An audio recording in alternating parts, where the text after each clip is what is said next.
오늘의 코인 정보 공유해 보도록 하겠습니다. 저희 채널 구독과 좋아요 눌러주는 센스 잊지 말아 주시고요. 오늘은 폭락한 코인 시장 비트코인의 현 상황에 대해 브리핑 드려볼까 합니다.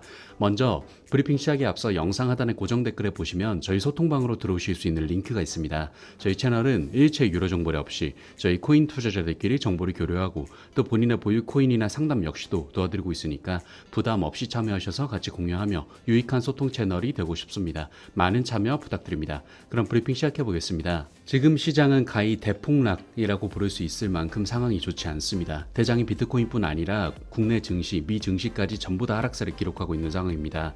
일단 구체적으로 보자면 비트코인이 A, 그래도 설마라고 지지하고 있던 200주 이동평균선 22,000달러를 터치하고 있습니다. 200주라는 이동평균선은 비트코인의 가장 중요한 지지라인으로 계속 받들어 왔었는데 만약 이 지지라인이 무너진다 하더라도 바로 반등하는 모습을 보여줬는데 이번에는 양상이 다릅니다. 비트코인 하나뿐 아니라 이 전 세계적인 인플레이션으로 인한 악재까지 겹친 모습으로 비트코인을 꾹 누르고 있는 것 같습니다. 더불어 시장이 더욱 위축되었다고 느끼는 건 암호화폐 시가총액이 낮아진 것에서도 알 수 있습니다. 지난해 11월 비트코인이 정고점을 찍었을 때 거의 3조 달러까지 올라가면서 정점을 찍었었지만 반년 사이에 2조 달러가 넘게 증발한 겁니다. 암호화폐 전체 시가총액이 1조 달러 아래로 내려온 것 자체가 2021년 1월 이후로 1년 5개월 만에 일어난 일인데 그만큼 시장이 좋지 않은 것 같습니다. 더욱이 앞으로의 비트코인 시세가 어찌 될까 구체적으로 알아보겠습니다. 먼저 분석 매체 코인텔레그래프에 따르면 비트코인 곰세력이 중요 지지 라인인 26,700달러 아래로 가격을 끌어내리면서 하락세가 다시 시작됐다고 진단했습니다. 그러면서 곰세력은 계속 약세 압력을 유지하면서 22,600달러까지 떨어뜨렸는데 지난 며칠 동안의 급격한 하락은 RSI를 과매도 영역으로 끌어들였다. 이건 안도랠리나 조정이 며칠 안에 있을 가능성을 의미하는 것이다. 회복세가 이루어지더라도 26,700달러와 28,630달러 사이에서 매도에 직면할 가능성이 높다. 곰세력이 이 영역을 저항으로 전환하면 감정은 여전히 부정적이라는 것을 의미한다. 이럴 경우에 트레이더들은 하락세를 재개하기 위해서 한 번 더 시도를 할 수 있다.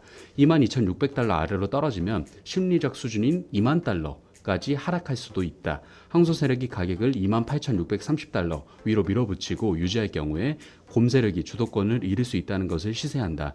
이렇게 분석했습니다. 그런데 문제는 현재 22,000달러까지도 터치하고 있다는 데 있습니다. 이 지지라인이 무너지지 않아야 반등을 할 수 있기 때문이죠. 더불어 더욱 좋지 않은 소식은 이번 하락에 가세한 물량 중 비트코인을 장기 보유한 홀더들의 일부 역시도 매도세에 합류했다라는 소식들이 나오고 있어 하락이 더욱더 무게감 있게 느껴지고 있습니다. 블룸버그에 따르면 비트코인이 이번 주 시작과 함께 20% 하락하면서 장기 보유자들이 매도세에 합류하고 있다라고 스위스 UBS의 분석을 인용하면서 보도했습니다. 이와 관련해서 제임스 마이콤 UBS 연구 책임자는 현재 비트코인 가격은 투자자들의 평균 매수 평단가인 23,500달러를 하회한다면서 이전까지 수익 상태였던 장기 보유자들조차 손실을 입을 가능성이 커진 상황이라고 진단했습니다. 더불어 또 BTC 채굴자들이 에너지 설비 투자 등 높은 운용 비용을 견디지 못해 보유 BTC를 매도할 경우 가격이 추가 하락할 수 있다고 전망했습니다.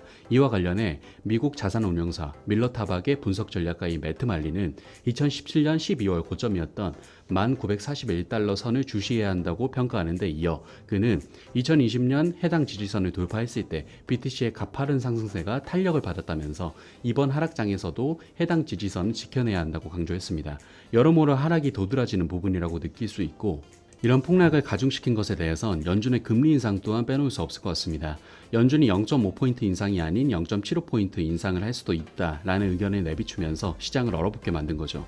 연준은 FOMC 직전에 발언금지 기간이 시작되는 지난 4일 전까지 이번 주 FOMC와 다음 달 FOMC에서 금리를 각각 0.5포인트씩 올릴 것이라는 뜻을 표명해 왔었는데 10일 발표된 지난 5월 소비자 물가 상승률이 8.6%로 예상치였던 8.2에서 3% 수준을 크게 웃도이자 미리 예고할 시간적 여유가 없어 시장을 놀라게 하더라도 한 번에 0.75포인트의 금리 인상 카드까지 고민하게 됐다는 설명입니다. 이게 1994년 이후 28년 만에 있는 일이라 더욱 충격적이라고 생각이 들기도 하지만 아직 확정적으로 내려진 결정이 아니기에 만약 현 시점에서 0.75포인트 인상이 아닌 0.5포인트 인상으로 바뀐다면 시장이 다시 안정적인 랠리를 펼칠 가능성 또한 존재하기 때문에 이 부분은 꾸준한 체크가 필요할 것 같습니다. 여기까지 해서 시장 전망을 살펴봤는데 지금 시장은 비트코인을 포함하여 이더리움 등의 대장코인부터 흔들리고 있는 상황이라 투자자들의 멘탈이 버티기 어려울 것 같습니다. 하지만 지금 시장은 코인뿐 아니라 모든 증시 역시도 안 좋은 상황은 마찬가지이기 때문에 반대로 생각해보면 저점을 다지고 있다는 생각이 듭니다. 역사적으로 하락만 하는 장은 없었습니다. 하락 후엔 반드시 상승장이 온다는 점 말씀드리면서 투자자 여러분들은 멘탈 지키시길 바라겠고 다시금 상승하는 장은 반드시 올 거라는 점 강조드리며 현 시황 체크 도움 되셨으면 좋겠습니다. 그럼 여기까지 해서 브리핑 마무리하도록 하겠습니다. 마지막으로 영상 하단의 고정 댓글에 보시면 저희 소통방으로 들어오실 수 있는 링크가 있습니다. 저희 채널은 일체 유료 정보료 없이 저희 코인 투자자들끼리 정보를 교류하고 또 본인의 보유 코인이나 상담 역시도 도와드리고 있으니까 부담 없이 참여하셔서 같이 공유하며 유익한 소통 채널이 되고 싶습니다. 많은 참여 부탁드립니다. 감사합니다.